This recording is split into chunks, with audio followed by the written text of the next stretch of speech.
最近除了流感之外，一般的感冒也是非常的多，几乎一个人中，全家都中。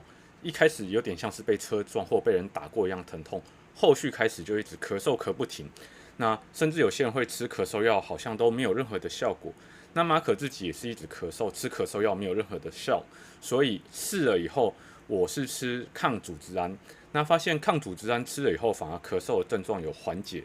那我会认为说，这次的这个咳嗽有可能是感冒过后的呼吸道敏感所引起的一些鼻涕倒流，还有喉咙有痰的症状。